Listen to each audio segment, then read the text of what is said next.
आज के लेक्चर में हम लोग जो स्टडी करेंगे उस टॉपिक का नाम है ह्यूमन डाइजेस्टिव सिस्टम। हिंदी में हम लोग बातचीत करें तो आज हम लोग देखेंगे मानव का पाचन तंत्र देखेंगे। जो हमारी बॉडी है, हमारा जो शरीर है, इसके अंदर बहुत सारे सिस्टम होते हैं। जैसे यहाँ पर एक सिस्टम है, इस सिस्टम को हम लोग कहते हैं नर्वस सिस्टम कहते हैं। क्या कहते हैं? Nervous system. नर्वस सिस्टम का काम रहता है जो भी जानकारी है, जो भी इंफॉर्मेशन है, उसको स्टोर करने का और उसको प्रोसेस करने का काम रहता है नर्वस सिस्टम का। ऐसे ही हमारी बॉडी के अंदर एक सिस्टम होता है डाइजेस्टिव सिस्टम है। डाइजेस्टिव सिस्टम का काम रहता है कि जो हमने भोजन खाया है उसे डाइजेस्ट करने का काम रहता है। एक हमारी बॉडी के अंदर सिस्टम रहते हैं जिसका नाम है रिप्रोडक्टिव सिस्टम है। तो रिप्रोडक्टिव सिस्टम का काम रहता है बच्चे पैदा करने का। क्या रहता है? बच्चे पैदा करने का होता है। एक हमारी बॉडी के अंदर सर्कुलेटरी सिस्टम होता है जिसका काम होता है ब्लड को सर्कुलेट करने का काम रहता है बॉडी के अंदर, तो उसको हम सर्कुलेटरी सिस्टम कहते हैं। तो परमात्मा ने बॉडी के अंदर बहुत सारे क्या बनाए हैं? सिस्टम बनाए हैं। उन बहुत सारे सिस्टम में से आज हम लोग जिस सिस्टम की स्टडी करेंगे उस सिस्टम का नाम रहते हैं ह्यूमन डाइजेस्टिव सिस्टम रहते हैं। तो मतलब मानव का पाचन तंत्र पढ़ेंगे। क्या पढ़ेंगे बोलो? मानव का पाचन तंत्र पढ़ेंगे। तो ये जो डायग्राम आप लोगों को दिखाई दे रहा है, ये डायग्राम क्या है? ह्यूमन डाइजेस्टिव सिस्टम है। क्या है बोलो? ह्यूमन डाइजेस्टिव सिस्टम है। अभी थोड़ा समझिए कुछ बातें और आप लोगों को समझा रहे हैं। अभी देखिए जो हमारा मुंह रहता है, हमारा क्या रहता है? मुंह रहता है। इस मुंह के अंदर होलो स्पेस रहता है, खाली जगह रहती है। देखिए इधर की साइड ये जो रहता है हमारा मुंह है, इस मुंह के अंदर जो खाली जगह है, इस खाली जगह को हम लोग कहते हैं माउथ कैविटी कहते हैं। क्या कहते हैं बोलो? माउथ कैविटी कहते हैं। तो कोई पूछे कि भाई मुंह के अंदर जो खाली जगह है इसका नाम क्या रहता है? तो मुंह के अंदर जो खाली जगह है इसका नाम रहता है माउथ कैविटी। माउथ कैविटी का दूसरा नाम रहता है ओरल कैविटी। क्या रहता है बोलो? Oral cavity. तो माउथ कैविटी को हम ओरल कैविटी भी कहते हैं। तीसरा नाम रहता है इसका बक्कल कैविटी। क्या रहता है? Buccal cavity. तो पहली बात उठी कि मुंह के अंदर एक होलो स्पेस है, मुंह के अंदर एक खाली क्या है? ये जगह है। इस खाली जगह को हम लोग कहते हैं माउथ कैविटी, ओरल कैविटी और क्या कहते हैं? बक्कल कैविटी कहते हैं। तो सबसे पहले जो भोजन है, जो आपने भोजन खाया है, वो कहां जाएगा? आपकी माउथ कैविटी में जाएगा, ओरल कैविटी में जाएगा और बक्कल कहां जाएगा? कैविटी में जाएगा। फिर ये भोजन ऊपर से नीचे की तरफ को उतरेगा। भोजन ऊपर से नीचे की तरफ को उतरेगा तो माउथ कैविटी से ये भोजन चला जाएगा फूड पाइप में। कहां चला जाएगा बोलो बच्चों? फूड पाइप में चला जाएगा। फूड पाइप को हिंदी में कहते हैं आहार नाल। क्या कहते हैं? आहार नाल कहते हैं। और बायोलॉजी में फूड पाइप को हम लोग कहते हैं ईसोफेगस। क्या कहते हैं बोलो? ईसोफेगस कहते हैं। तो मेरे प्यारे बच्चों, सबसे पहले जो भोजन है वो कहां चला जाएगा बोलो? मुंह के अंदर चला जाएगा। मुंह के अंदर भी कहां जाएगा? माउथ कैविटी में। फिर भोजन माउथ कैविटी से नीचे की तरफ को उतरेगा और कहां चला जाएगा? एक पाइप में चला जाएगा, जिस पाइप को हम लोग कहते हैं फूड पाइप कहते हैं। और इस फूड पाइप को बायोलॉजी में हम कहते हैं ईसोफेगस। क्या कहते हैं बोलो? ईसोफेगस है। Are you getting my point? चलिए चल रहे हैं ना? ओके। अब यहां से जो भोजन है फूड पाइप से हमारा चला जाएगा पेट में। कहां चला जाएगा? पेट में चला जाएगा और इसे हम लोग कहते हैं स्टमक कहते हैं। क्या कहते हैं भाई? स्टमक कहते हैं। तो ये हमारे पास स्टमक हो गया। समझ आया कि नहीं? अब पहले भोजन माउथ कैविटी में गया, रोटी माउथ कैविटी में गई, माउथ कैविटी से वो नीचे उतरी फूड पाइप में, फूड पाइप से उतर के वो कहां चली गई? पेट में चली गई। पेट को हम लोग स्टमक कहते हैं। क्या कहते हैं? स्टमक। अब ये जो भोजन है पेट से, भोजन जो है पेट से सीधा जाता है छोटी आंत में। किसमें जाता है? छोटी आंत में, जिसको कहते हैं स्मॉल इंटेस्टाइन कहते हैं। क्या कहते हैं? Small intestine. अब यहाँ पर ऐसा देखिए, यहाँ से शुरू हो जाती है, यहाँ से जो शुरू हो जाती है वो छोटी आंत शुरू हो जाती है। तो छोटी आंत से भोजन यहाँ आ गया। तो कहाँ चला गया बोलो भोजन? स्मॉल इंटेस्टाइन में चला गया। कहाँ चला गया? स्मॉल इंटेस्टाइन में चला गया। अब स्मॉल इंटेस्टाइन से भोजन, छोटी आंत से भोजन बड़ी आंत में जाता है। किसमें जाता है? बड़ी आंत में जाता है, जिसे हम लोग कहते हैं लार्ज इंटेस्टाइन। क्या कहते हैं बोलो? Large interest. क्या कहते हैं बोलो? लार्ज इंटेस्टाइन कहते हैं। अब लार्ज इंटेस्टाइन से भोजन जो हमारे शरीर के अंदर डाइजेस्ट नहीं हुआ है, जो भोजन हमारे शरीर के अंदर डाइजेस्ट नहीं हुआ है, इसे हम लोग कहते हैं, ये जो डाइजेस्ट नहीं हुआ है भोजन हमारे शरीर में, इसे कहते हैं अनडाइजेस्टेड फूड। क्या कहते हैं? अनडाइजेस्टेड। ये अनडाइजेस्टेड फूड एनस से बाहर आ जाएगा। क्या आ जाएगा बोलो? एनस से बाहर आ जाएगा। अब एनस क्या रहता है? एनस कुछ भी नहीं होते, जो हिप्स होते हैं हमारे, जो बटक्स होते हैं, उनका जो छिद्र होता है, जो पोर होता है, उसी को हम लोग क्या कहते हैं, एनस कहते हैं। इसी एनस से हम लोग सुबह के समय क्या निकालते हैं, अनडाइजेस्टेड फूड निकालते हैं। जो आप पोटी निकाल रहे हैं वो कुछ भी नहीं होती है, वो आपके शरीर का एक अनडाइजेस्टेड क्या होता है, फूड होता है। और वो जो अनडाइजेस्टेड फूड है ससुरा, वो एनस से क्या है, बाहर आ रहा है। क्या आ रहा है, बाहर आ रहा है। अभी थोड़ा समझिए।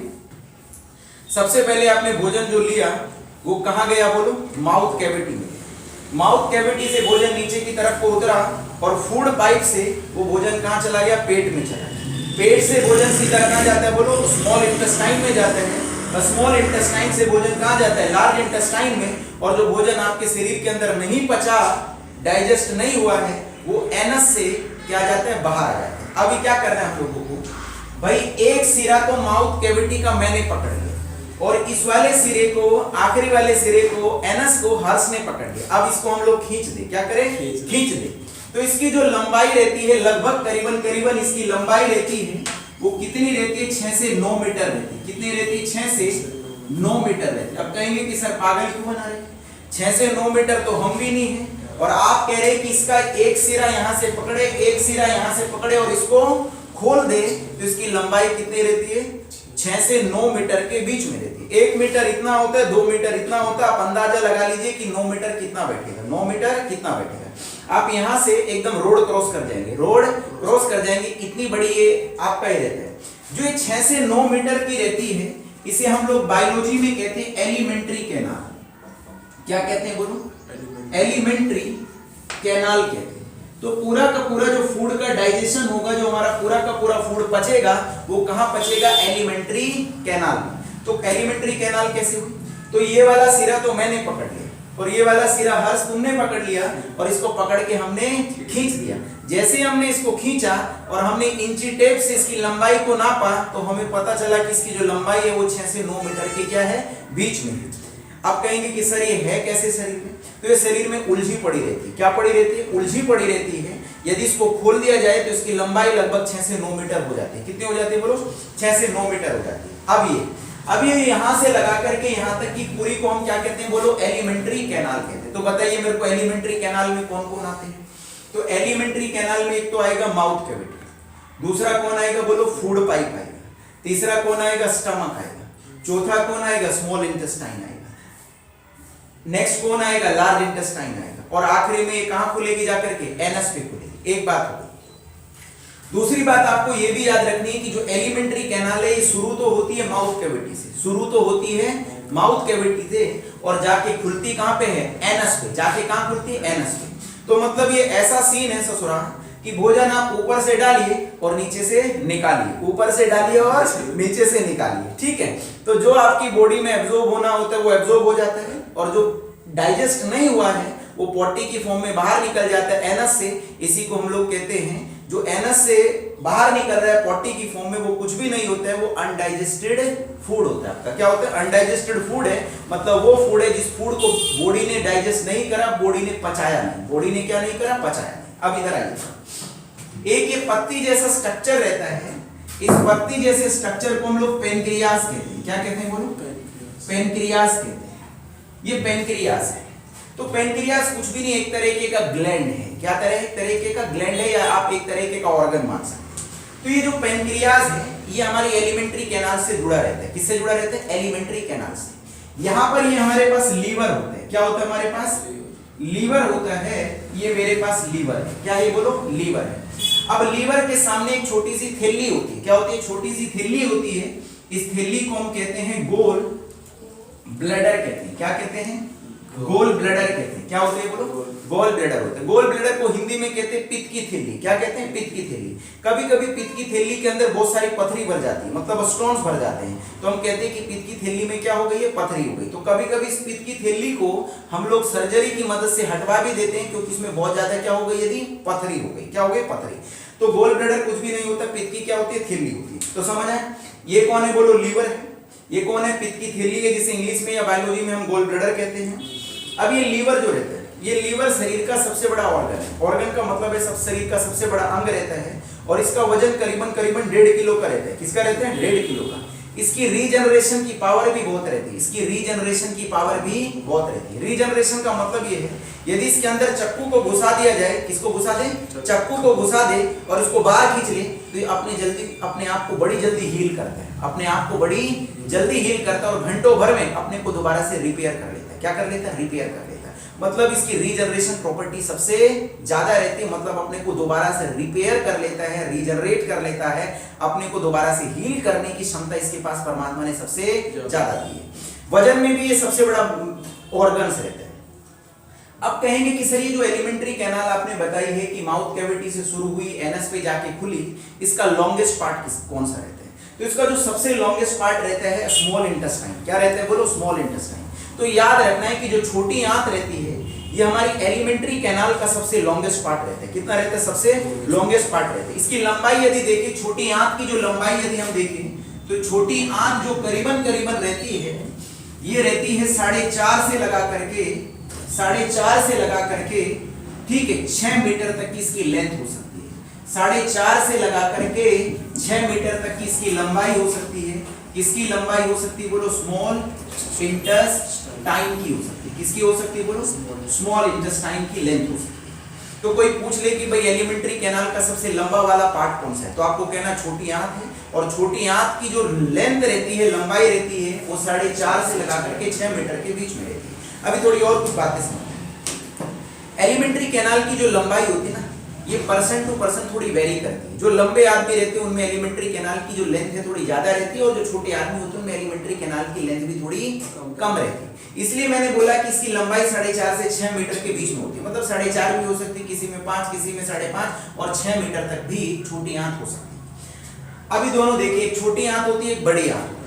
छोटी आंत इसको क्यों बोला, छोटी आंत इसके लिए इसको बोला स्मॉल इंटेस्टाइन इसलिए बोला क्योंकि इसका जो डायामीटर है, इसका जो डायामीटर है वो कम है।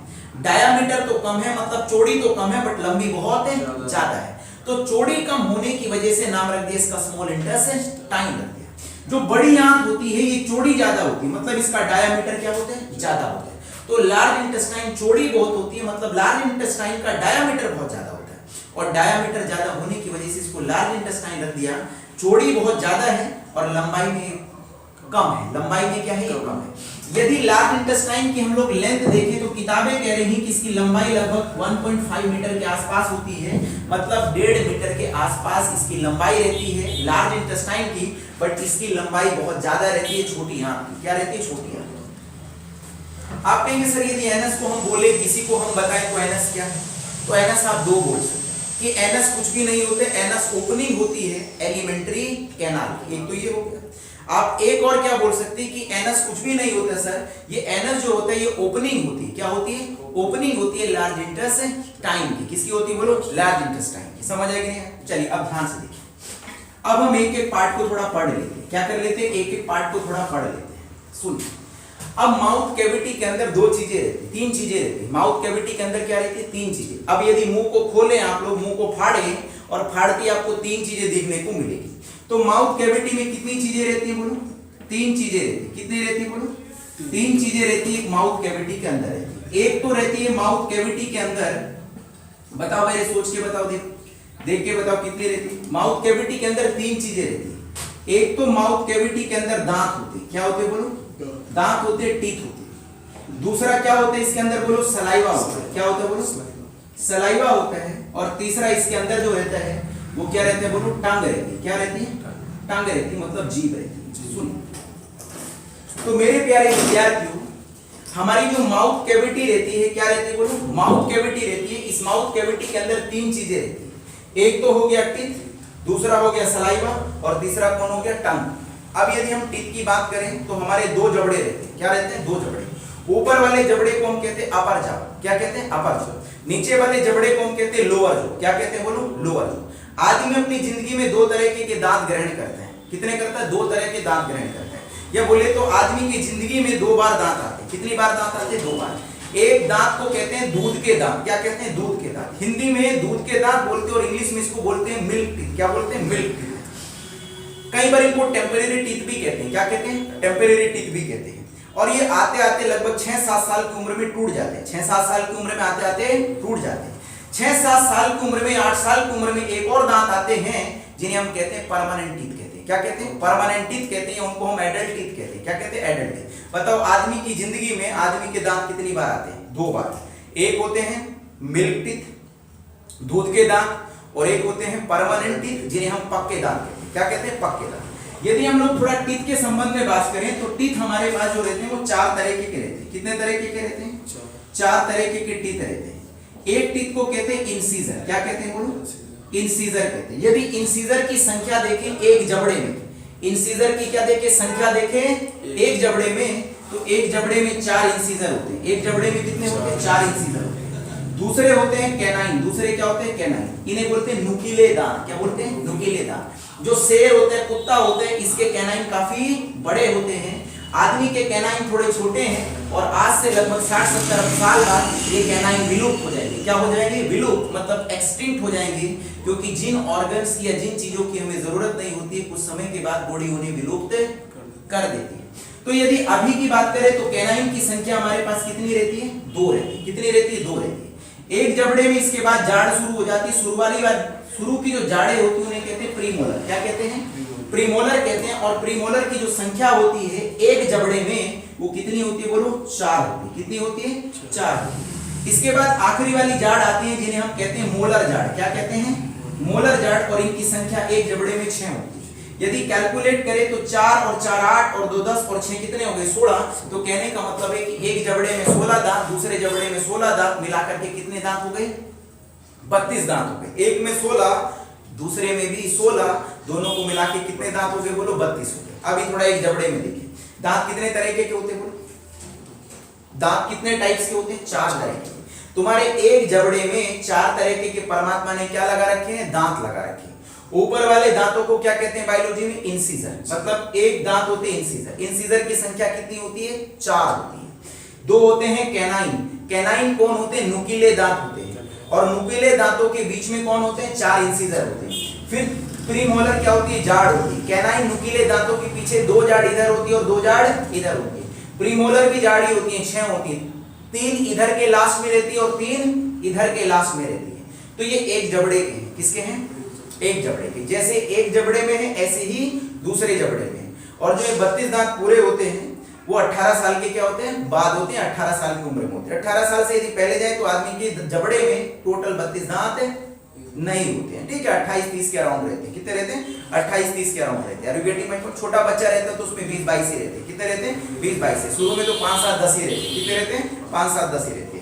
चलिए बहुत बढ़िया। मगर 32 से ज्यादा नहीं रहते। अब किसी के ससुरे के 32 से ज्यादा आ गए तो फालतू जम गए, वो फालतू जम गए। और जो खूबसूरती है दांतों की वो क्या कर दी? खराब कर दी। क्या कर दी? खराब कर दी। तो समझ आ गए, दांत समझ गए। अब कहेंगे सर ये कौन कौन से दांतों के काम क्या रहते हैं? तो इंसीजर का काम है कटिंग। क्या रहता है? कटिंग। यदि आप किसी की उंगली काटते हैं तो आप किससे काटते हैं? इंसीजर से काटते हैं। किससे काटते हैं? इंसीजर से। कैनाइन का काम होता है फाड़ना। क्या होता है? फाड़ना। क्या होते हैं? जो मांसाहारी जानवर होते हैं वो अपने कैनाइन्स को किसी के भी मांस में गड़ा देते हैं और ससुरे को एकदम से क्या कर लेते हैं? फाड़ देते हैं। तो शेर के कैनाइन काफी बड़े बड़े होते हैं। हमारे कैनाइन क्या है? बड़े छोटे छोटे कैनाइन।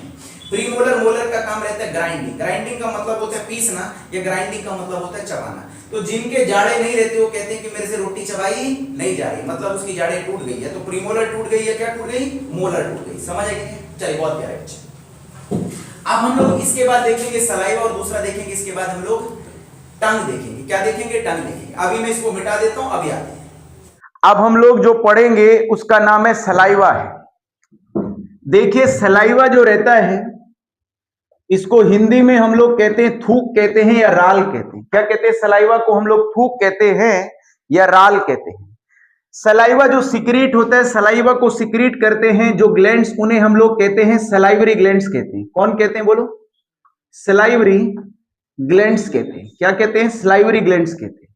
तो कहने का मतलब ये रहता है कि मुंह के अंदर जो सलाइवा को सिक्रीट करने का काम है, जो थूक को निकालने का काम है या थूक को पैदा करने का काम रहता है, वो रहता है सलाइवरी ग्लैंड्स का रहता है। किसका रहता है? सलाइवरी ग्लैंड्स का है। अब कोई पूछ ले कि मुंह के अंदर कितने सलाइवरी ग्लैंड्स होते हैं, तो मुंह के अंदर 3 सलाइवरी ग्लैंड्स होते हैं। कितने सलाइवरी ग्लैंड्स होते हैं? 3 सलाइवरी ग्लैंड्स होते हैं। यदि हम लोग बात करें नाम की, तो मुंह के अंदर जो 3 सलाइवरी ग्लैंड है, एक को कहते हैं पैरोटिड ग्लैंड कहते हैं। क्या कहते हैं? बोलो। पैरोटिड ग्लैंड कहते हैं। तो पैरोटिड ग्लैंड कहते हैं, और दूसरे को हम लोग कहते हैं सबलिंगल ग्लैंड कहते हैं। क्या कहते हैं बोलो? सब लिंगल ग्लैंड कहते हैं। और जो नेक्स्ट रहता है उसे हम लोग कहते हैं सब मैंडिबुलर ग्लैंड कहते हैं। क्या कहते हैं? सब मैंडिबुलर क्या कहते हैं बोलो? ग्लैंड कहते हैं। तो सब मैंडिबुलर ग्लैंड होते हैं। तो देखिएगा, मैंने बोला कि जो हमारा मुंह है, ये हमारी जो माउथ कैविटी है, इस माउथ कैविटी के अंदर सलाइवा भी रहता है, थूक भी रहता है, या लार रहती है। इस थूक को या सलाइवा को जो पैदा करने का काम करते हैं उन्हें हम लोग कहते हैं सलाइवरी ग्लैंड्स कहते हैं। मुंह के अंदर जो टोटल सलाइवरी ग्लैंड्स रहते हैं वो 3 रहते हैं, और तीनों सलाइवरी ग्लैंड्स के नाम मैंने यहां पर लिख दिए हैं। तो बताइएगा, पहले सलाइवरी ग्लैंड्स का नाम क्या रहता है? पैरोटिड ग्लैंड है। दूसरे का क्या रहता है? सबलिंगल ग्लैंड रहते हैं। और तीसरे का क्या रहता है बोलो? सब मैंडिबुलर ग्लैंड रहते हैं। अब कहेंगे कि सर ये थूक जो है, ये जो सलाइवा है, ये मुंह में करता क्या है? तो सलाइवा का पहला काम क्या है? ये जो भोजन हमने खाया है, जो फूड हमने खाया है, ये सलाइवा के साथ मिक्स हो जाएगा ताकि उसे निगलने में क्या रहे? आसानी रहे। और निगलने को कहते हैं हम लोग स्वेलोइंग कहते हैं। क्या कहते हैं बोलो? स्वेलोइंग कहते हैं। तो कहने का मतलब ये रहता है कि जो सलाइवा है ये मैस्टिगेशन करता है, फूड को मैस्टिगेट करता है, मिक्स करता है फॉर इजिली स्वेलोइंग के लिए, मतलब आसानी से निगलने के लिए रहता है। अब और बात याद रखनी है, सलाइवा के अंदर, थूक के अंदर एक एंजाइम होता है, जिस एंजाइम को हम लोग कहते हैं सलाइवरी अमाइलेज कहते हैं। क्या कहते हैं बोलो? सलाइवरी अमाइलेज कहते हैं। तो बताओ बच्चों, यदि आपके टीचर ने पूछा कि बताओ भाई, थूक के अंदर एक एंजाइम होता है, जिस एंजाइम को हम लोग कहते हैं सलाइवरी अमाइलेज कहते हैं। क्या कहते हैं बोलो? सलाइवरी अमाइलेज कहते हैं। अब कहेंगे कि सर ये सलाइवरी अमाइलेज क्या करता है? सलाइवरी अमाइलेज जो रहता है, ये एक स्टार्च डाइजेस्टिव एंजाइम होते हैं। क्या होता है बोलो? स्टार्च डाइजेस्टिव, क्या होता है बोलो? स्टार्च डाइजेस्टिव एंजाइम होते हैं। तो कहने का यह मतलब रहता है कि हम लोग जो भोजन के अंदर स्टार्च ले रहे हैं, तो उसको जो डाइजेस्ट करने का काम है, उसको जो पचाने का काम है, वो किसका है बोलो? सलाइवरी अमाइलेज का रहता है। किसका रहता है? सलाइवरी अमाइलेज का। अब आप कहेंगे सर ये स्टार्च क्या होता है? हम लोग जो भोजन लेते हैं, उस भोजन में मेनली 4 चीजें रहती हैं। एक तो भोजन के अंदर जो रहता है स्टार्च रहता है। हम लोग जो भोजन से मिल रहा है वो क्या मिल रहा है? स्टार्च मिल रहा है। दूसरा, हमें भोजन से क्या मिलता है? प्रोटीन्स मिलता है। तीसरा, हम लोगों को भोजन से क्या मिलता है? फैट मिलता है। और चौथा, हम लोगों को भोजन से क्या मिलता है? विटामिन मिलता है। तो हम लोगों ने स्टार्च को खाया, तो स्टार्च को जैसे ही हम लोगों ने खाया, तो स्टार्च को जो पचाने का काम करेगा मुंह के अंदर, वो कौन करेगा बोलो? सलाइवरी अमाइलेज करेगा। क्या करेगा? सलाइवरी अमाइलेज करेगा। सलाइवरी अमाइलेज क्या करता है? जो सलाइवरी अमाइलेज होते हैं, ये स्टार्च को, सलाइवरी जो अमाइलेज होता है, ये स्टार्च को तोड़ देता है। स्टार्च को किसमें तोड़ देता है? माल्टोज शुगर में तोड़ देता है। किसमें तोड़ देता है बोलो? माल्टोज शुगर में तोड़ देता है। आप कहेंगे कि सर ये क्यों टूटा है? देखिए, सलाइवरी अमाइलेज, सलाइवरी को मैंने एस लिख दिया है, पूरा आप करके लिख लेना। सलाइवरी अमाइलेज जो है, ये स्टार्च के ऊपर लगेगा और स्टार्च को तोड़ देगा माल्टोज शुगर में। स्टार्च जो रहते हैं, ये बड़े पार्टिकल रहते हैं या बड़े मॉलिक्यूल रहते हैं, ये हमारी बॉडी के अंदर डायरेक्ट एब्जॉर्ब नहीं हो सकते हैं। तो क्या करेगा? सलाइवरी अमाइलेज स्टार्च को तोड़ देगा छोटे मॉलिक्यूल में, जिसका नाम रहता है माल्टोज शुगर रहता है। माल्टोज शुगर एक छोटा मॉलिक्यूल रहता है, और वैज्ञानिक ये कहते हैं कि हमारा जो शरीर है, हमारी जो बॉडी है, वो बड़े मॉलिक्यूल को एब्जॉर्ब नहीं कर पाती है, नहीं सोखती है। तो जो डाइजेस्टिव एंजाइम होते हैं, ये बड़े पार्टिकल्स को किसमें तोड़ते हैं? छोटे पार्टिकल्स में तोड़ते हैं, ताकि हमारी बॉडी के अंदर इजिली क्या हो जाए? एब्जॉर्ब हो जाए। क्या हो जाए? इजिली एब्जॉर्ब हो जाए। Are you getting my point? बहुत प्यारे बच्चे। तो बताइए, सलाइवरी अमाइलेज क्या करता है? तो सलाइवरी अमाइलेज स्टार्च को तोड़ देता है माल्टोज शुगर में। तो कभी कभी आपसे पूछेगा आपका टीचर कि बता भाई, सलाइवा के अंदर कौन सा एंजाइम है? तो आपको कहना है कि सलाइवा के अंदर जो एंजाइम रहता है उसका नाम रहता है सलाइवरी अमाइलेज। सलाइवरी अमाइलेज एक स्टार्च डाइजेस्टिव एंजाइम होता है, और यह स्टार्च को तोड़ देता है माल्टोज शुगर में तोड़ देता है। Are you getting my point? बहुत प्यारे बच्चे। अब हम लोगों ने क्या क्या पढ़ लिया है? माउथ कैविटी में हम लोग टीथ पढ़ चुके हैं, दूसरा हम लोग सलाइवा पढ़ चुके हैं। क्या पढ़ चुके हैं? सलाइवा पढ़ चुके हैं। अब मैंने बोला था कि माउथ कैविटी के अंदर एक रहती है टंग। क्या रहती है? बोलो, टंग रहती है। तो अब हम लोग जो थोड़ा पढ़ लेते हैं वो टंग के संबंध में पढ़ लेते हैं। किसके संबंध में पढ़ लेते हैं? बोलो, टंग के संबंध में पढ़ लेते हैं। टंग को हम लोग नॉर्मली हिंदी में जीभ कहते हैं। क्या कहते हैं? जीभ कहते हैं। टंग है क्या? जीभ है क्या? टंग जो है एक मूवेबल मस्कुलर ऑर्गन है। क्या है? बोलो, मूवेबल मस्कुलर ऑर्गन है। इसका मतलब ये रहता है कि जो जीभ है ये मसल का बना हुआ अंग है जो लगातार इधर उधर क्या करता रहता है? मूव करता रहता है। और बहुत अच्छी बात है कि आपकी जीभ क्या करती है? मूव करती है। अब मूव करने की वजह से आप लोग बोल पाते हैं।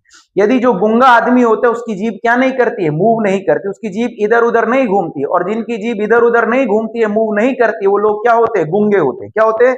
गूंगे होते हैं। तो आप लोग गूंगे नहीं है क्योंकि आपकी जीभ लगातार इधर उधर क्या कर रही है? ससुरी घूम रही है। तो टंग क्या है? टंग एक मूवेबल मस्कुलर क्या रहता है? ऑर्गन रहता है। आपने देखा होगा कि जो जीभ रहती है, हमारी टंग रहती है, उसके ऊपर छोटे छोटे से दाने होते हैं। क्या होते हैं? छोटे छोटे से दाने होते हैं। इन छोटे छोटे से दानों को जो जीभ के सरफेस पे होते हैं इन्हें बोलते हैं हम लोग टेस्ट बड बोलते हैं। क्या बोलते हैं? बोलो बच्चों, टेस्ट बर्ड्स बोलते हैं। क्या बोलते हैं? Taste bud.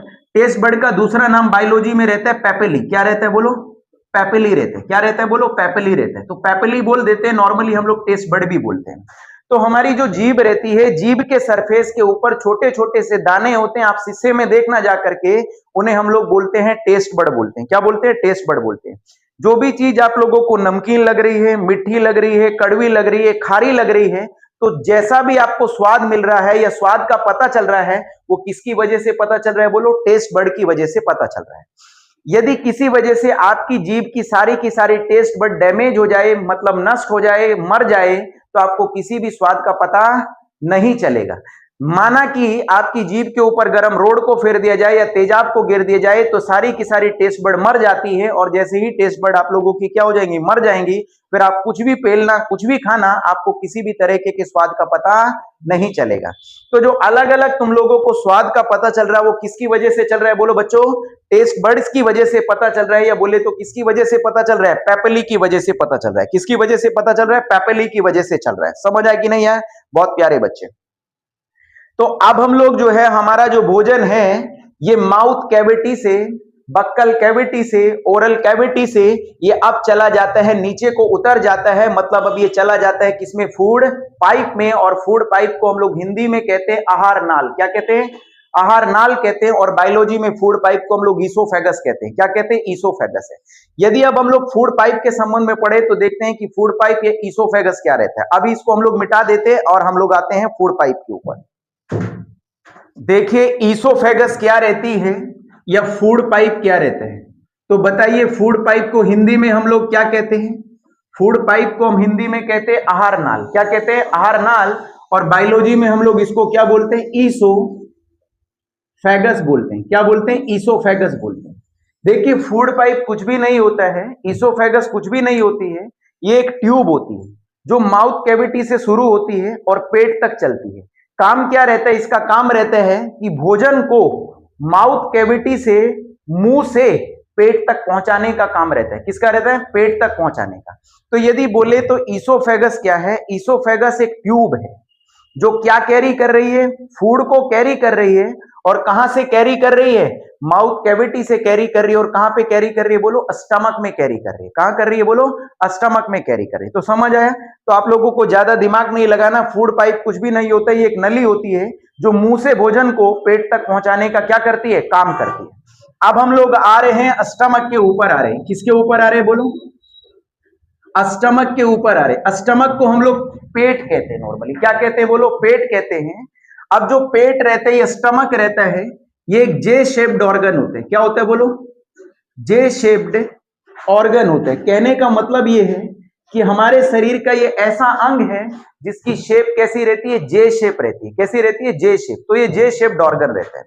जो हमारा स्टमक होता है, जो हमारा पेट होता है, इसकी जो इनर लाइनिंग है, इनर लाइनिंग का मतलब रहता है इसकी जो अंदर की परत है उसके अंदर छोटे छोटे क्या रहते हैं? ग्लैंड्स रहते हैं। क्या रहते हैं? बोलो, ग्लैंड्स रहते हैं। और इन ग्लैंड्स को हम लोग कहते हैं गैस्ट्रिक ग्लैंड्स। क्या कहते हैं? बोलो, गैस्ट्रिक ग्लैंड्स कहते हैं। क्या कहते हैं? गैस्ट्रिक ग्लैंड्स कहते हैं। तो यदि आपसे कोई पूछ ले कि बता भाई पेट के अंदर जो ग्लैंड है उनको हम लोग क्या कहते हैं? तो पेट के अंदर जो ग्लैंड्स रहते हैं उन्हें हम लोग कहते हैं गैस्ट्रिक ग्लैंड्स। क्या कहते हैं? बोलो, गैस्ट्रिक ग्लैंड। जैसे हमारी चमड़ी में, हमारी स्किन के अंदर होते हैं स्वेट ग्लैंड, पसीने को सिक्रीट करते रहते हैं।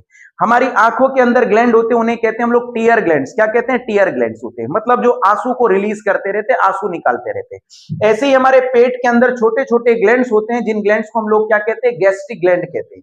ये जो गैस्ट्रिक ग्लैंड सिक्रीट करते हैं या जो निकालते हैं, उसे हम लोग बायोलॉजी में कहते हैं गैस्ट्रिक जूस कहते हैं। क्या कहते हैं? बोलो, गैस्ट्रिक जूस कहते हैं। क्या कहते हैं? बोलो, गैस्ट्रिक जूस कहते हैं। तो बात समझ आई कि नहीं है?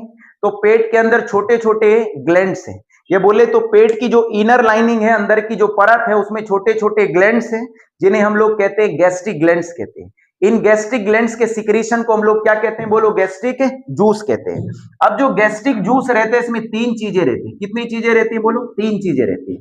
तो गैस्ट्रिक जूस में एक जो चीज रहती है जिसका नाम रहता है HCl। क्या रहता है? बोलो, HCl है।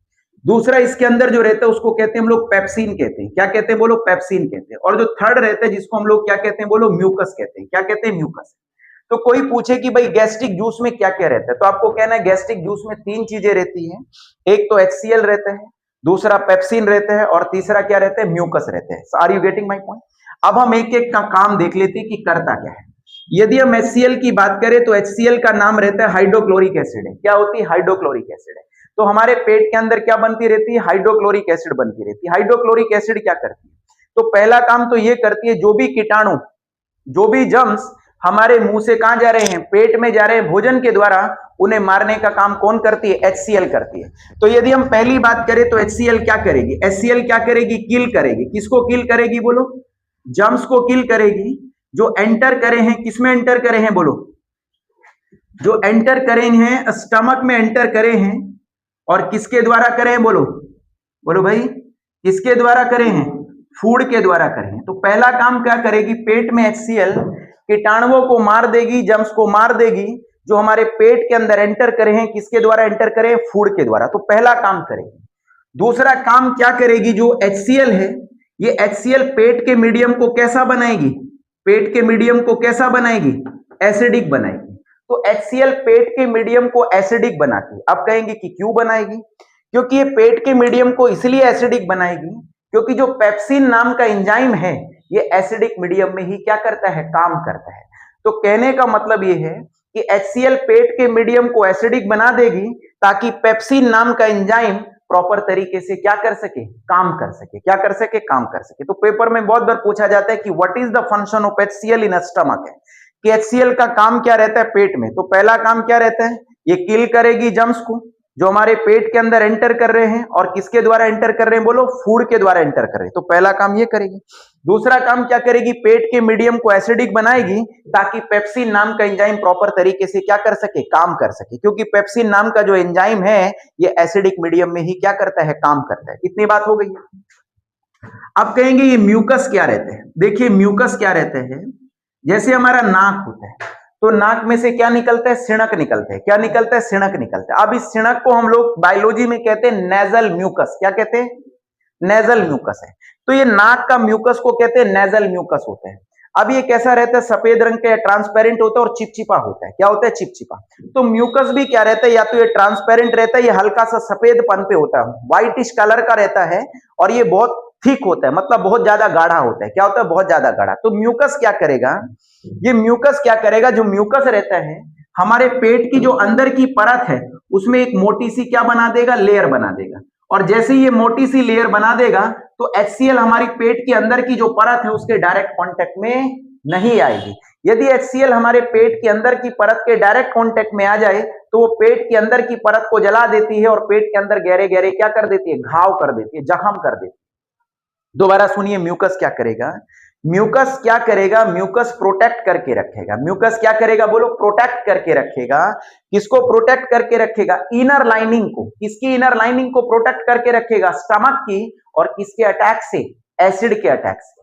कहने का मतलब ये रहता है कि पेट की जो अंदर की परत है, एकदम बाबू मोटी सी लेयर क्रिएट करता है, और जैसे ये मोटी सी लेयर क्रिएट करता है, तो HCl को पेट के अंदर की परत के डायरेक्ट कांटेक्ट में नहीं आने देता है। तो आप लोग यहां पर लिख सकते हैं कि म्यूकस क्या करेगा? जो म्यूकस है, म्यूकस क्या करेगा? बोलो, म्यूकस क्या करेगा बोलो?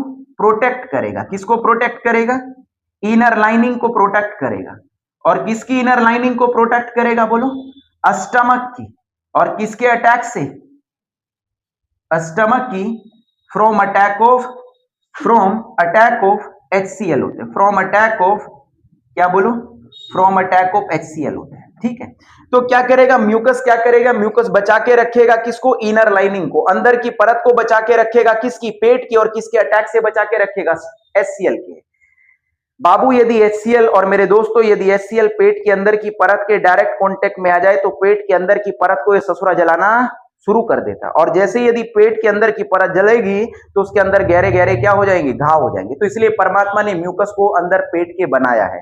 म्यूकस ने क्या करा? म्यूकस क्या करता है? एक मोटी सी लेयर क्रिएट कर देता है पेट के अंदर की परत पे और HCl को पेट के अंदर की परत के डायरेक्ट कांटेक्ट में नहीं आने देता।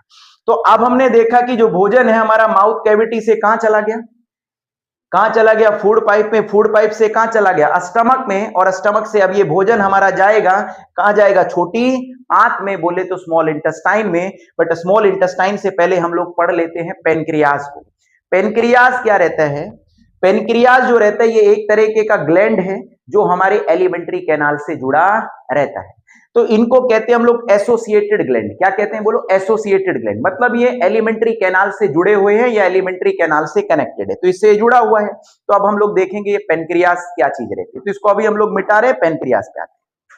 देखिए हम लोग अब पेनक्रियाज के संबंध में पढ़ लेते हैं। जो पेनक्रियाज रहता है, तो पेनक्रियाज जो रहते हैं ये एक लिफ लाइक ऑर्गन्स होते हैं। मतलब कैसी शेप रहती है इसकी? पत्ती नुमा रहती है। तो ये लिप शेप्ड का ऑर्गन रहता है, ये लिप शेप्ड का ग्लैंड रहता है। तो कैसी रहती है बोलो? इसकी लिप शेप्ड रहती है, पत्ती नुमा आकार का ये पेनक्रियाज रहता है। अब जो पेनक्रियाज सिक्रीट करते हैं, जो पेनक्रियाज निकालता है, जैसे आंखें निकालती हैं, क्या निकालती हैं? हमारी आंखों में ग्लैंड रहते हो, क्या निकालते हैं बोलो? क्या निकालते हैं? आंसू। हमारी चमड़ी में क्या रहते हैं? Sweat gland. तो क्या निकालते हैं बोलो? पसीना निकालते हैं। तो ऐसे ही जो पेनक्रियाज है ये सिक्रीट करता है। तो पेनक्रियाज जो होता है वो सिक्रीट करते हैं। क्या सिक्रीट करते हैं बोलो? एक जूस को सिक्रीट करते हैं जिसे हम लोग कहते हैं पेनक्रिएटिक। क्या कहते हैं बोलो? पेनक्रिएटिक जूस कहते हैं। क्या कहते हैं बोलो बच्चों? पेनक्रिएटिक जूस है। तो आपको याद रखना है कि जो पेनक्रियाज है वो सिक्रीट करता है एक जूस को, जिस जूस को हम लोग कहते हैं पेनक्रिएटिक जूस कहते हैं। पेनक्रिएटिक जूस के अंदर 3 चीजें होती है। पेनक्रिएटिक जूस के अंदर कितनी चीजें होती हैं बोलो बच्चों? 3 चीजें होती है। एक का नाम होता है पेनक्रिएटिक अमाइलेज। क्या होता है बोलो? पेनक्रिएटिक अमाइलेज होता है। और दूसरे का नाम होता है, क्या नाम होता है बोलो? ट्रिप्सिन। क्या नाम होता है बोलो? ट्रिप्सिन होता है। तो एक हमारे पास जो रहता है वो ट्रिप्सिन होता है और एक हमारे पास जो रहता है वो लाइपेज रहता है। क्या रहता है बोलो? लाइपेज है। तो एक बार बताओ मेरे को, तो पेनक्रियाज क्या सिक्रीट करेगा? तो पेनक्रियाज सिक्रीट करेगा पेनक्रिएटिक जूस। और पेनक्रिएटिक जूस में 3 चीजें होंगी। एक को कहते हैं पेनक्रिएटिक अमाइलेज, ये एक एंजाइम का क्या है? नाम है। दूसरा क्या होता है? ट्रिप्सिन। ट्रिप्सिन भी एक एंजाइम का नाम है। और लाइपेज, लाइपेज भी क्या है? एक एंजाइम का नाम है। तो कहने का मतलब ये है कि जो हमारा पेनक्रियाज है वो मेनली 3 एंजाइम्स को पैदा करता है। एक एंजाइम का नाम है पेनक्रिएटिक अमाइलेज, दूसरे का नाम है ट्रिप्सिन और नेक्स्ट का नाम क्या है बोलो? लाइपेज है। Are you getting my point? अब इनको हम लोग देखते हैं ये करते क्या है। तो पेनक्रिएटिक अमाइलेज क्या होता है? पेनक्रिएटिक अमाइलेज की यदि हम बात करें तो ये एक स्टार्च डाइजेस्टिव एंजाइम होते हैं। क्या होता है बोलो? ये एक स्टार्च डाइजेस्टिव, क्या होता है बोलो? ये एक स्टार्च डाइजेस्टिव एंजाइम होता है। तो ये स्टार्च डाइजेस्टिव एंजाइम होते हैं। इसका मतलब ये रहते हैं कि ये स्टार्च को पचाने का क्या करता है? काम करता है। जो स्टार्च डाइजेस्ट होता है, पचता है, वो कौन पचाता है? Pancreatic amylase. तो क्या करेगा? जो स्टार्च है इसके ऊपर कौन लगेगा बोलो? स्टार्च के ऊपर लगेगा कौन बोलो? पेनक्रिएटिक, बोलो कौन लगेगा? पेनक्रिएटिक अमाइलेज लगेगा। और पेनक्रिएटिक अमाइलेज इसमें तोड़ देगा इसको माल्टोज, इसमें तोड़ेगा बोलो बच्चों? माल्टोज शुगर में तोड़ेगा। किसमें तोड़ेगा? माल्टोज शुगर में तोड़ेगा। अब कहेंगे कि सर स्टार्च तो मुंह में डाइजेस्ट हो गया था, उसको तो सलाइवरी अमाइलेज ने डाइजेस्ट कर दिया था। तो मैंने आपको पहले भी बताया था कि मुंह के अंदर सिर्फ स्टार्च का 2% डाइजेशन होता है। कितने परसेंट होते हैं बोलो? 2% डाइजेशन होते हैं। जो 95 या 98% जो डाइजेशन है स्टार्च का वो कौन करता है? पेनक्रिएटिक अमाइलेज है। तो मेन डाइजेशन जो करेगा वो कौन करेगा? बोलो, पेनक्रिएटिक अमाइलेज करेगा। अब कहेंगे कि सर हम डाइजेशन का मतलब नहीं समझ रहे, डाइजेशन का क्या मतलब रहता है? डाइजेशन का मतलब ये रहता है कि बड़े बड़े फूड पार्टिकल्स के छोटे छोटे फूड पार्टिकल्स में टूट जाना एंजाइम्स की मदद से, ताकि वो छोटे छोटे फूड पार्टिकल्स हमारी बॉडी के अंदर क्या हो सके? एब्जॉर्ब हो जाए। बड़े जो फूड पार्टिकल होते हैं ये डायरेक्ट हमारी बॉडी में क्या नहीं हो सकते? एब्जॉर्ब नहीं हो सकते। तो परमात्मा ने हमारी बॉडी में क्या बनाए हैं? एंजाइम्स बनाए हैं। वही एंजाइम्स इन बड़े बड़े फूड पार्टिकल्स को छोटे छोटे फूड पार्टिकल्स में तोड़ते हैं, ताकि हमारी बॉडी के अंदर या हमारी छोटी आंत के अंदर वो आराम से क्या हो जाए? एब्जॉर्ब हो जाए। क्या हो जाए? बोलो, एब्जॉर्ब हो जाए। Are you getting my point? तो पेनक्रिएटिक अमाइलेज क्या है? एक स्टार्च डाइजेस्टिव एंजाइम है, और पेनक्रिएटिक अमाइलेज स्टार्च को तोड़ देता है, माल्टोज शुगर में तोड़ देता है। आप कहेंगे कि सर ये ट्रिप्सिन क्या होता है? तो ट्रिप्सिन जो रहता है, ट्रिप्सिन एक प्रोटीन डाइजेस्टिव एंजाइम होता है। क्या होता है? बोलो, ट्रिप्सिन एक प्रोटीन डाइजेस्टिव एंजाइम होता है। और जैसे ही ट्रिप्सिन, जैसे ही प्रोटीन के ऊपर ट्रिप्सिन लगता है, तो बाबू ये ट्रिप्सिन जो है प्रोटीन को तोड़ देता है। किसमें तोड़ देता है? बोलो, अमीनो, किसमें तोड़ देता है? अमीनो एसिड्स में तोड़ देता है। किसमें तोड़ देता है? बोलो, अमीनो एसिड्स में तोड़ देता है। तो कहने का मतलब ये रहता है कि ट्रिप्सिन जो है ये एक प्रोटीन डाइजेस्टिव एंजाइम है, ये प्रोटीन को पचाने का काम करता है, और ये प्रोटीन को तोड़ देता है अमीनो एसिड में। आप थोड़ा समझिए, हम लोगों ने जो भोजन से प्रोटीन ली है वो प्रोटीन डायरेक्ट हमारी बॉडी के अंदर एब्जॉर्ब नहीं हो सकती है। कहने का मतलब है कि हमारी बॉडी डायरेक्ट उसे सोख नहीं सकती है। तो क्या करेंगे?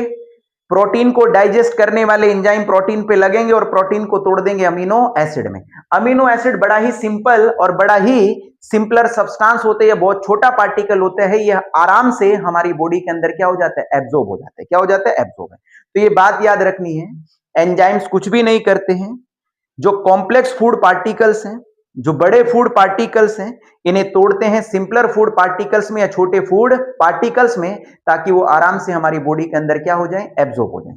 तो are you getting my point? तो प्रोटीन, यदि कोई पूछे कि ट्रिप्सिन क्या है, तो आप कहना है कि ट्रिप्सिन जो होता है ये एक प्रोटीन डाइजेस्टिव एंजाइम होता है, जो प्रोटीन को तोड़ देता है, अमीनो एसिड में तोड़ देता है। अब हम लोग यहां पर आ रहे हैं, नेक्स्ट आगे चल रहे हैं। तो नेक्स्ट अब हम लोग देख लेते हैं, कौन से वाले के ऊपर देख लेते हैं? लाइपेज के ऊपर देख लेते हैं। किसको देख लेते हैं? लाइपेज को देख लेते हैं। तो याद रखना है, लाइपेज जो रहते हैं ये एक फैट डाइजेस्टिव एंजाइम होता है। क्या होता है? बोलो, फैट डाइजेस्टिव एंजाइम होता है। दिखाई दे रहा है कि नहीं दे रहा भाई? तो ये एक फैट डाइजेस्टिव एंजाइम होता है। इसका मतलब होता है कि ये फैट को पचाने का काम करता है। फैट क्या रहते हैं? जो भी आप लोग भोजन में तेल ले रहे हैं, घी ले रहे हैं, सभी क्या रहता है? फैट रहता है। सभी क्या रहता है? फैट रहता है। तो उसको जो डाइजेस्ट करने का काम है, उसको जो पचाने का काम रहता है, वो परमात्मा ने सौंपा है किसको? लाइपेज को। तो लाइपेज क्या करेगा? लाइपेज क्या करेगा? जो लाइपेज है ये फैट को तोड़ देगा। लाइपेज फैट को तोड़ देता है। किसमें तोड़ देता है? बोलो, फैटी एसिड में तोड़ देता है। किसमें तोड़ देता है? फैटी एसिड में। और किसमें तोड़ देता है? बोलो, ग्लिसरॉल में तोड़ देता है। किसमें तोड़ देता है? फैटी एसिड में तोड़ देता है और ग्लिसरॉल में तोड़ देता है। फैटी एसिड और ग्लिसरॉल बड़े सिंपल मॉलिक्यूल होते हैं, ये आराम से हमारी बॉडी के अंदर क्या हो सकते हैं? एब्जॉर्ब हो सकते हैं। बट फैट डायरेक्ट हमारी बॉडी में क्या नहीं होता है? एब्जॉर्ब नहीं होता है। तो समझ आए कि नहीं लाइपेज क्या होता है? तो लाइपेज एक फैट डाइजेस्टिव एंजाइम है, और ये फैट को तोड़ देता है, फैटी एसिड और ग्लिसरॉल में तोड़ देते हैं। Are you getting my point? अब हम लोगों ने पैनक्रियाज के संबंध में पढ़ लिया। अब हम यहां से शुरू हो रहे हैं किसके ऊपर? स्मॉल इंटेस्टाइन के ऊपर। ये जो स्मॉल इंटेस्टाइन है ये यहां से शुरू हो जाती है और यहां से पूरी की पूरी ये चलती है, और ये काफी क्या रहती है? लंबी रहती है। क्या रहती है? लंबी। अब हम लोग देख लेते हैं स्मॉल इंटेस्टाइन के संबंध में कि स्मॉल इंटेस्टाइन है क्या चीज। तो देखिए, स्मॉल इंटेस्टाइन क्या है? स्मॉल इंटेस्टाइन को हम लोग हिंदी में कहते हैं छोटी आंत कहते हैं। क्या कहते हैं? छोटी आंत कहते हैं। तो थोड़ा स्मॉल इंटेस्टाइन को समझिए। देखिए, स्मॉल इंटेस्टाइन नाम क्यों पड़ा है? यदि हम स्मॉल इंटेस्टाइन को देखें तो स्मॉल इंटेस्टाइन का जो डायामीटर है, या बोले तो स्मॉल इंटेस्टाइन का डायामीटर कम है। हिंदी में बोले तो स्मॉल इंटेस्टाइन चौड़ी ज्यादा नहीं होती। क्या होती है? चौड़ी ज्यादा नहीं होती है, बट लंबाई में काफी ज्यादा होती है। लंबाई में तो ये काफी ज्यादा होती है, मतलब काफी बड़ी होती है, बट चौड़ाई में क्या रहती है? कम रहती है। तो चौड़ाई में कम रहने के हिसाब से या डायामीटर में कम होने के हिसाब से इसका नाम रख दिया स्मॉल इंटेस्टाइन। लार्ज इंटेस्टाइन नाम इसलिए रखा है क्योंकि वो चौड़ी, उसका डायामीटर बहुत ज्यादा होता है, बट लंबाई उसकी क्या रहती है? कम रहती है। देखिए, स्मॉल इंटेस्टाइन क्या है? ये लॉन्गेस्ट पार्ट है। ये लॉन्गेस्ट पार्ट है, किसका लॉन्गेस्ट पार्ट है बोलो? लॉन्गेस्ट पार्ट है। और किसका लॉन्गेस्ट पार्ट है? एलिमेंट्री कैनाल का रहता है। तो जो एलिमेंट्री हमारी कैनाल है उसका ये सबसे लंबा पार्ट रहता है। करीबन करीबन यदि हम बात करें तो 5.5 4.5 से लगा करके 6 मीटर ये लंबी तक हो सकती है। कहने का मतलब है कि किसी में 4.5 मीटर लंबी होती है, किसी में 5 होती है, किसी में 5.5 होती है और 6 मीटर तक ये स्मॉल इंटेस्टाइन लंबी हो सकती है। तो कहने का मतलब ये रहता है कि काफी लंबी होती है। यदि इसका एक सिरा मैं पकड़ो और एक सिरा आप पकड़े और इसको खोल दे तो ये रूम से भी क्या चली जाएगी? बाहर चली जाएगी, मतलब रूम को भी क्रॉस कर जाएगी। अब कहेंगे सर पागल क्यों बना रहे हैं हमारा? देखिए पागल वाली बात नहीं है, ये शरीर में रहती कैसे? ये शरीर में उलझी पड़ी रहती है। कैसे पड़ी रहती है? उलझी पड़ी रहती है। यदि इसको खोल दिया जाए तो इसकी लंबाई 4.5 मीटर से लगा के 6 मीटर तक इसकी लंबाई हो सकती है। देखिए क्या होता है स्मॉल इंटेस्टाइन के अंदर, क्या होता है? एक तो फूड का कंप्लीट डाइजेशन, जो हमारा भोजन जो पूरा का पूरा डाइजेस्ट होगा, जो 95% डाइजेशन होता है फूड का, वो किसके अंदर होता है? स्मॉल इंटेस्टाइन के अंदर होता है। और जो भी फूड डाइजेस्ट हुआ है, अब वो जो एब्जॉर्ब होगा, जो वो सोखा जाएगा, वो भी हमारे स्मॉल इंटेस्टाइन में। तो स्मॉल इंटेस्टाइन में क्या होता है? एक तो 95% क्या होता है बोलो? 95% क्या होता है बोलो? डाइजेशन होता है। 95% डाइजेशन होते हैं। किसका 95% डाइजेशन होता है? फूड का होता है। और दूसरा स्मॉल इंटेस्टाइन क्या करती है? ये डाइजेस्टेड फूड को क्या कर लेती है बोलो? डाइजेस्टेड फूड को क्या कर लेती है? एब्जॉर्ब कर लेती है। तो ये बात याद रखना है कि डाइजेस्टेड फूड नॉर्मली एब्जॉर्ब कहां होता है? तो डाइजेस्टेड फूड जो एब्जॉर्ब रहता है वो कहां पे एब्जॉर्ब होता है बोलो? स्मॉल इंटेस्टाइन में होता है। कहां होता है? Small intestine. अभी थोड़ा समझिए, यहां पर डायग्राम के ऊपर आइए। तो पेनक्रियास के एंजाइम, किसके एंजाइम बोलो? पेनक्रियास के एंजाइम और स्मॉल इंटेस्टाइन के एंजाइम। पेनक्रियास के एंजाइम और स्मॉल इंटेस्टाइन के एंजाइम फूड पार्टिकल्स के ऊपर एक्ट होंगे और उनके छोटे छोटे पार्टिकल्स में उनको क्या करेंगे? तोड़ देंगे। तो कहने का मतलब ये रहता है कि पेनक्रियास के एंजाइम और स्मॉल इंटेस्टाइन के एंजाइम्स, ये दोनों मिलकर के फूड का 90% डाइजेशन स्मॉल इंटेस्टाइन के अंदर ही करते हैं। तो कहने का मतलब है कि जो हमारा भोजन अधिकतर डाइजेस्ट होता है, पचता है, वो कहां होता है? स्मॉल इंटेस्टाइन में, छोटी आंत में रहते हैं। समझ आए कि नहीं है? कौन करते हैं 95% का डाइजेशन? पेनक्रियास के एंजाइम और स्मॉल इंटेस्टाइन के पास भी अपने काफी सारे डाइजेस्टिव एंजाइम्स होते हैं। क्या होते हैं? काफी सारे डाइजेस्टिव एंजाइम होते हैं। अभी थोड़ी कुछ बात समझिए। हमारी जो स्मॉल इंटेस्टाइन होती है, हमारी कौन होती है? जो स्मॉल इंटेस्टाइन होती है। इस स्मॉल इंटेस्टाइन के अंदर बहुत सारे फिंगर जैसे क्या होते हैं बोलो? प्रोजेक्शंस होते हैं। क्या होते हैं बोलो? फिंगर जैसे प्रोजेक्शंस होते हैं। इन फिंगर जैसे प्रोजेक्शंस को हम लोग बोलते हैं विल्लाई बोलते हैं। क्या बोलते हैं बोलो? विल्लाई बोलते हैं। तो ये जो मैंने बनाया है यहां पर, ये मैंने बनाया है, इसको हम कहते हैं विल्लाई। तो ये वैज्ञानिक कह रहे हैं कि हमारी जो छोटी आंत होती है, स्मॉल इंटेस्टाइन होती है, उसके अंदर बहुत सारे फिंगर जैसे क्या होते हैं? स्ट्रक्चर होते हैं, प्रोजेक्शंस होते हैं। इनको हम लोग विल्लाई कहते हैं। और विल्लाई के अंदर काफी सारी ब्लड वेसल्स होती है, मतलब खून की नलियां रहती है। क्या रहती है? खून की नली रहती है। तो ये विल्लाई क्या करती है? विल्लाई हमारे स्मॉल इंटेस्टाइन के सरफेस एरिया को बढ़ा देती है। विल्लाई क्या करती है? हमारी स्मॉल इंटेस्टाइन के सरफेस एरिया को बढ़ा देती है ताकि जल्दी जल्दी एब्जॉर्प्शन हो सके किसका? डाइजेस्टेड फूड का। चलिए, यहां से क्वेश्चंस क्रिएट होता है कि स्मॉल इंटेस्टाइन किस तरह से डिजाइन करी गई है ताकि जल्दी जल्दी वो एब्जॉर्प्शन कर सके डाइजेस्टेड फूड का। तो आपको कहना है कि हमारी जो स्मॉल इंटेस्टाइन होती है उसमें बहुत सारे फिंगर जैसे क्या होते हैं? प्रोजेक्शंस होते हैं। इन्हीं फिंगर जैसे प्रोजेक्शंस को हम क्या कहते हैं? विल्लाई कहते हैं। ये विल्लाई क्या करती है? हमारी जो स्मॉल इंटेस्टाइन है इसके सरफेस एरिया को बढ़ा देती है ताकि जल्दी जल्दी क्या हो सके? एब्जॉर्प्शन हो सके किसका? डाइजेस्टेड फूड का। कहने का मतलब यह है कि जो हमारी स्मॉल इंटेस्टाइन है वो जल्दी जल्दी सोख ले, किसको सोख ले? डाइजेस्टेड फूड को। वैज्ञानिक ये कहते हैं कि यदि स्मॉल इंटेस्टाइन के अंदर विल्लाई ना हो, यदि स्मॉल इंटेस्टाइन के अंदर विल्लाई ना हो तो बाबू फूड को एब्जॉर्ब होने में काफी समय लग जाएगा।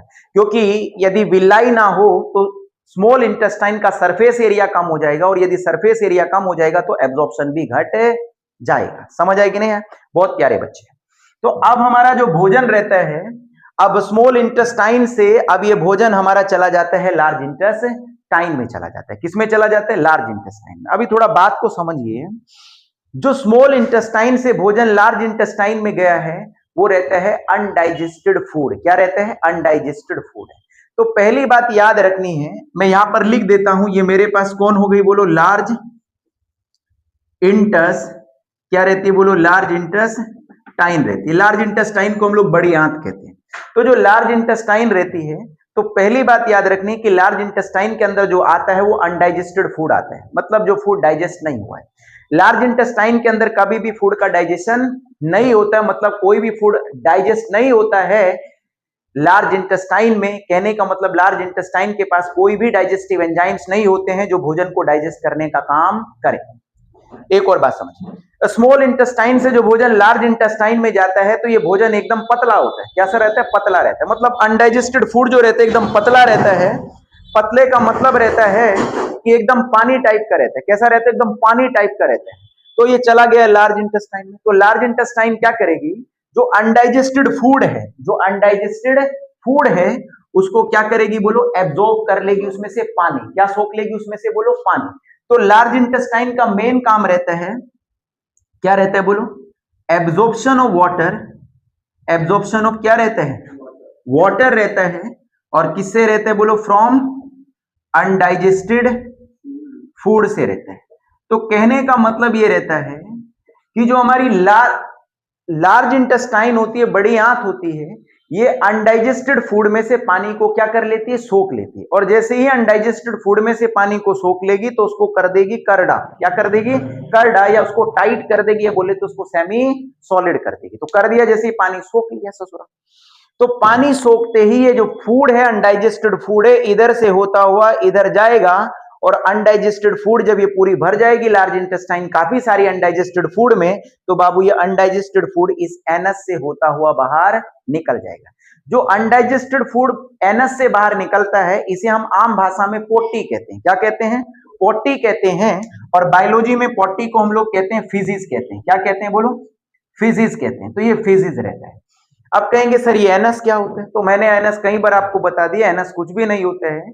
जो हमारे हिप्स होते हैं, हमारे बटक्स होते हैं, उसका क्या रहता है? छिद्र रहता है, उसका पोर रहता है। कहने का मतलब होता है कि इसी पोर से छिच्छी हमारी या पोटी हमारी क्या आती है? बाहर आती है। क्या आती है बोलो? बाहर आती है। अब थोड़ा बात समझिए। आपने कभी कभी देखा होगा किसी को बहुत ज्यादा लूज मोशन हो जाते हैं। जब आदमी को बहुत ज्यादा लूज मोशन हो जाते हैं तो उसके अंदर से जो अनडाइजेस्टेड फूड निकलता है, पोटी निकलती है, एकदम पानी टाइप की निकलती है। तो क्या हुआ? इसके दो कारण हो सकते हैं लूज मोशन होने के। तो पहला कारण तो ये हो जाता है कि लार्ज इंटेस्टाइन के अंदर इंफेक्शन हो जाता है। कोई भी बैक्टीरिया वगैरह इंफेक्शन कर देता है। यदि इंफेक्शन कर देता है लार्ज इंटेस्टाइन के अंदर, तो लार्ज इंटेस्टाइन क्या करती है? अनडाइजेस्टेड फूड से पानी को एब्जॉर्ब करना बंद कर देती है। और जैसे ये पानी को फूड एब्जॉर्ब करना बंद कर देती है तो जो अनडाइजेस्टेड फूड है वो काफी सारे पानी के साथ एनस से क्या जाता है? बाहर आ जाता है। पहली बात हो जाती है। दूसरी बात क्या रहती है? कभी कभी ऐसा भी होता है कि आप लोगों की जो पोटी है वो ससुरी इतनी टाइट हो जाती है कि निकालना बहुत मुश्किल हो जाता है। फिर आप लोग क्या होते हैं? लेटरिन में बैठ करके हाय मम्मी हाय पापा करते हैं, ठीक है, कि निकल जा। तो भाई वो इसलिए हो जाता है कि कभी कभी लार्ज इंटेस्टाइन जो होती है अनडाइजेस्टेड फूड से ज्यादा पानी को क्या कर लेती है? एब्जॉर्ब कर लेती है। और उस ससुरी को अनडाइजेस्टेड फूड को बहुत क्या कर देती है? टाइट कर देती है। क्या कर देती है? टाइट कर देती है। उसको निकालना बहुत क्या हो जाता है? मुश्किल हो जाता है कि बाहर ही नहीं आता। आपको पूरी जान लगानी पड़ती है, प्रेशर लगाना पड़ता है, और उसके बाद भी वो क्या नहीं आता है? बाहर नहीं आता है। ठीक है। तो तब क्या करा है कि लार्ज इंटेस्टाइन ने ज्यादा पानी को एब्जॉर्ब कर लिया। अब कहेंगे सर ऐसा क्यों होता है?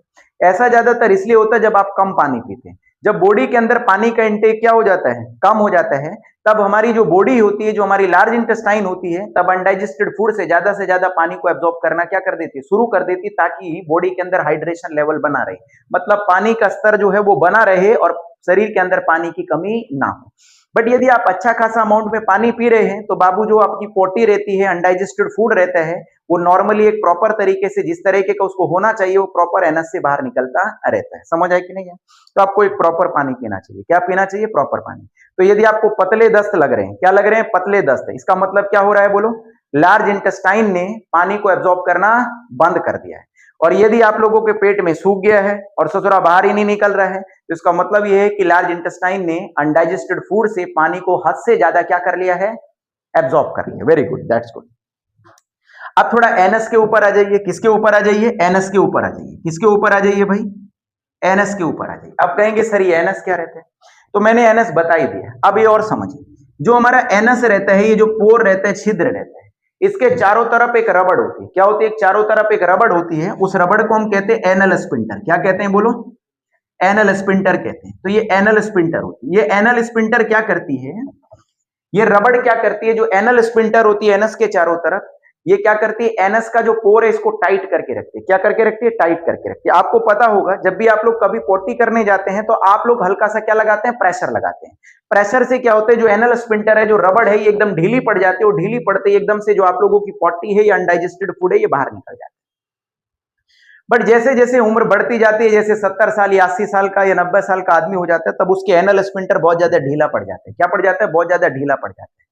अब वो क्या करते हैं, इसको टाइट नहीं कर पाता। क्या नहीं कर पाता, टाइट नहीं। इसलिए बूढ़े आदमी कहीं भी खड़े होते, कहीं भी बैठे होते तो उनकी क्या निकल जाती है, पोटी निकल जाती है। वो इसलिए निकल जाती है क्योंकि वो होल्ड नहीं कर पाते। क्या नहीं कर पाते, होल्ड नहीं। क्यों, क्योंकि उनका एनल स्पिंटर क्या पड़ गया, ढीला पड़ गया।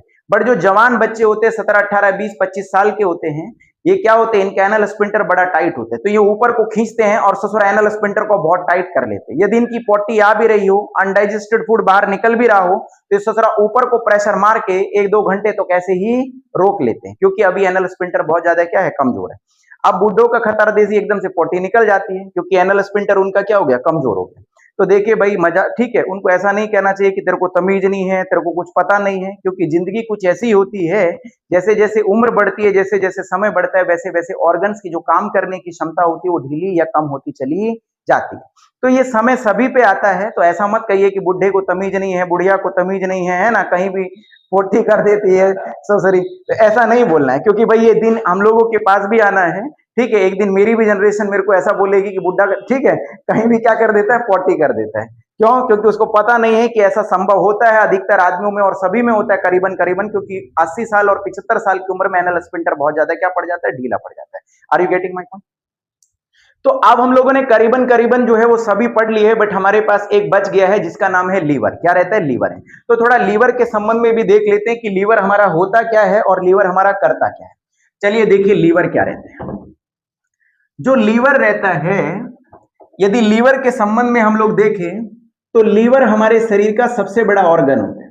लीवर हमारे शरीर का सबसे बड़ा ऑर्गन होता है, दिमाग से भी बड़ा होता है। दिमाग जो रहता है वो 1200 ग्राम या 1250 ग्राम का रहता है। बट जो लीवर का वजन यदि हम देखें तो लीवर का वजन करीबन करीबन 1.5 केजी का रहता है। कितना रहता है, बोलो 1.5 केजी का रहता है। तो कोई पूछे कि सबसे बड़ा ऑर्गन या अंग कौन सा है शरीर का, तो लीवर रहता है। दिमाग से भी बड़ा है, दिमाग 1250 का या 1200 ग्राम का रहता है। ये कितने का रहता है, 1500 ग्राम का रहता है, बोले तो 1.5 किलो के आसपास का लीवर रहता है। लीवर के पास काफी रीजनरेशन ताकत रहती है। क्या रहती है, रीजनरेशन पावर रहती है। रीजनरेशन ताकत या पावर का ये मतलब रहता है कि यदि लीवर के अंदर आप चक्कू को घुसा देंगे तो और चक्कू को एकदम बाहर निकाल लेंगे तो जो लीवर है अपने को बहुत जल्दी हील कर लेगा, अपने आप को बहुत जल्दी रिपेयर कर लेगा। इतनी रीजनरेशन की पावर, इतनी रिपेयरिंग की पावर, इतनी हीलिंग की जो पावर है किसी भी ऑर्गन्स के पास नहीं रहती जितनी किसके पास रहती है, लीवर के पास रहती है। तो लीवर में चक्कू घुसा दो, ससुरे को बाहर काट दो, ठीक है, 1 दिन में या 1.5 दिन में अपने आप को दोबारा से वैसा ही बना लेगा जैसे वो पहले नॉर्मल था। पहली बात। अब कहेंगे सर ये लीवर क्या सीक्रेट करता है, तो लीवर जो सीक्रेट करता है उसे कहते हैं हम लोग बाइल जूस कहते हैं। क्या कहते हैं, बोलो, बाइल जूस कहते हैं। तो लीवर का काम रहता है बाइल जूस को सीक्रेट करने का। तो कोई पूछे कि लीवर क्या सीक्रेट करता है, तो तुम कहना बाइल जूस सीक्रेट करता है। ये लीवर लगातार बाइल जूस को सीक्रेट करता रहता है। यदि लीवर ज्यादा सीक्रेट हो गया तो इस थैली के अंदर जाकर के इकट्ठा हो जाता है, जिसे हम कहते हैं गॉल ब्लैडर कहते हैं। गॉल ब्लैडर क्या होती है, पित्त की थैली होती है। पित्त की थैली का गॉल ब्लैडर का काम कुछ भी नहीं होता है, जो एक्स्ट्रा बाइल जूस रहता है उसको स्टोर करने का क्या रहता है, काम रहता है। अब आप कहेंगे सर ये करता क्या है बाइल जूस, ये बाइल जूस करता क्या है, तो देखिए बाइल जूस क्या रहता है, ये जो नली जा रही है गॉल ब्लैडर से, ये नली जाकर के छोटी आंत में खुलती है। तो क्या करता है, ये छोटी आंत के मीडियम को बेसिक बना देता है। छोटी आंत के मीडियम को बेसिक बना देता है, क्योंकि जो छोटी आंत के एंजाइम है, स्मॉल इंटेस्टाइन के एंजाइम है और पेनक्रियाज के एंजाइम है, वो बेसिक मीडियम में ही क्या करते हैं, काम करते हैं। क्या करते हैं, काम करते हैं। तो बताओ जो बाइल जूस है वो कैसा मीडियम बनाएगा, बोलो, बेसिक मीडियम है। और किसका बेसिक मीडियम बनाएगा, बोलो, तो स्मॉल इंटेस्टाइन का बनाएगा। क्यों बनाएगा स्मॉल इंटेस्टाइन का बेसिक मीडियम, ताकि स्मॉल इंटेस्टाइन के एंजाइम और पेनक्रियाज के एंजाइम प्रॉपर तरीके से क्या कर सके, काम कर सके। क्योंकि छोटी आंत के एंजाइम और पेनक्रियाज के एंजाइम बेसिक मीडियम में ही क्या करते हैं, काम करते हैं। जब भोजन हमारा पेट से छोटी आंत में जाता है, जैसे ही भोजन हमारा पेट से कहां जाता है, छोटी आंत में जाता है, तो भोजन उस समय एसिडिक होता है। और जैसे ही भोजन एसिडिक होगा ना तो पेनक्रियाज का एंजाइम काम करेगा ना छोटी आंत का एंजाइम काम करेगा। छोटी आंत के एंजाइम काम कर सकें, पेनक्रियाज के एंजाइम काम कर सके तो बाइल जूस क्या करेगा, एकदम छोटी आंत को बेसिक मीडियम में कन्वर्ट कर देगा उसके साथ बाइल जूस को ट्रांसफर करके। और जैसे ही बाइल जूस ट्रांसफर हो जाएगा छोटी आंत में, बेसिक मीडियम बन जाएगा, तो छोटी आंत के जो एंजाइम है, स्मॉल इंटेस्टाइन के एंजाइम है और पेनक्रियाज के एंजाइम है, वो प्रॉपर तरीके से क्या करेंगे, काम करेंगे। तो एक बार मोटा मोटा सा देख लीजिए, आपका ये टॉपिक समाप्त हो चुका है। सबसे पहले भोजन कहां जाता है, बोलो, माउथ कैविटी। माउथ कैविटी से कहां जाता है, फूड पाइप में। फूड पाइप से कहां जाता है, पेट में, स्टमक में। स्टमक से कहां जाता है, छोटी आंत में जाता है। छोटी आंत से भोजन कहां जाता है, या अनडाइजेस्टेड फूड कहां जाता है, लार्ज इंटेस्टाइन में। और जो भोजन आपकी बॉडी में डाइजेस्ट नहीं हुआ है, जो अनडाइजेस्टेड फूड है, वो एनएस से आपकी बॉडी से क्या हो जाएगा, बाहर निकल जाएगा। तो आपने क्या देखा कि आप ऊपर से डाल रहे हैं और ससुरा नीचे से क्या हो रहा है, निकल रहा है। Are you getting my point? देखिए मेरे दोस्तों, जो भी YouTube पे वीडियो को देख रहे हैं मेरे भाई, आप लोग थोड़ा सपोर्ट करिए। जब आप लोग सपोर्ट करेंगे तो तभी हिम्मत आती है, चीजें बनाने का मन करता है। यदि आप लोग सपोर्ट नहीं करेंगे तो आदमी का जो हिम्मत रहती है वो क्या हो जाती है, गिर जाती है। तो आप लोग पूरा भरपूर मात्रा में सपोर्ट करिए। आप लोग भी देखिए, और यदि कहीं भाई करेक्शन है, कोई चीजें हैं नॉर्मली कुछ बदलना चाहिए, तो आप सजेस्ट भी कर सकते हैं कमेंट में, और अपने दोस्तों को भी सजेस्ट करिए। अब हम लोग अगले लेक्चर में या नेक्स्ट लेक्चर में पढ़ेंगे नेक्स्ट सिस्टम को। क्या पढ़ेंगे, बोलो, नेक्स्ट सिस्टम को। आज के लिए इतना ही, धन्यवाद।